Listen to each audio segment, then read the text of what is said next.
loss is difficult, but it's universal. We all experience it at some point or another. But I have always felt like there isn't enough room in our culture, society, whatever you want to call it, to hold loss in a really meaningful way. I think often for grief, we just have sort of this narrative of like, bad things happen, you take some time, you get over it, that's it. And for me personally, I lost my mom in 2017, and almost 5 years later, I'm like, still not over it, never going to be over it. You never really get over grief and loss. So I felt like that narrative was missing of like, that we needed to have more meaningful conversations about grief, that we needed to talk about grief and the loneliness that comes with it, the isolation, not just the sadness, but all of the other feelings that come with it. I really wanted to make room to talk about that in a casual, approachable, welcoming way, because I think the really fascinating thing about grief is that it's so universal, but we are so afraid to talk about it because we've been taught since childhood, this is a bad thing, we shouldn't talk about it.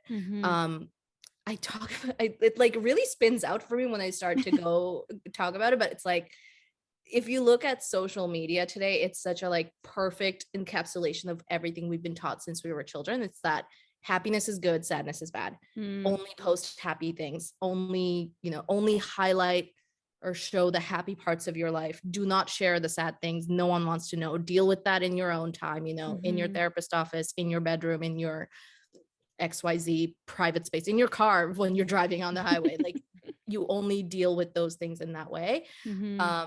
And I just was like, no, I don't want to. I don't want to do that. And also it's not fair because there are some sadnesses that you can't hide. When my mom died, I could not hide how sad I was. And my way of hiding it was partying a lot and, trying to find distractions, but I still couldn't hide it. So I think it's just this feeling of like, when you're that sad and you feel like you need to hide that sadness, it's so isolating because you feel like you can't connect to anyone else around you who's quote unquote normal. And that isolation hurt so much. It really hurt a lot. And I think eventually what helped me was actually finding other people who had gone through the experience. So I was very lucky to have some comedy people in my life who had actually lost a parent, who were there to just like take me in. They just snuggled me and they were like, it's okay, this is really hard, we're always here, we can talk about it, we can, you can be whoever you need to be in this moment, and we are here for you, we support you.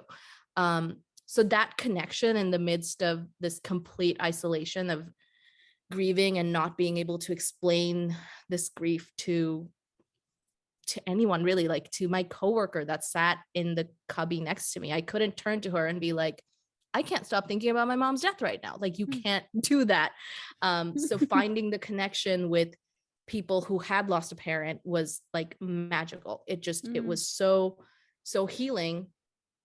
And so for me, a lot of the reason that I wanted to start this podcast is, again, to create that space for someone else to be like, hey, like, it's really hard and you can sit with that. You don't have to pretend that this isn't hard. You don't have to pretend that you're on a timeline, because that's the other thing with grief. When my mom died, so many people told me like the first year is the hardest, and all the first birthday, the first anniversary, that's the hardest, and then you'll get used to it, time heals all wounds.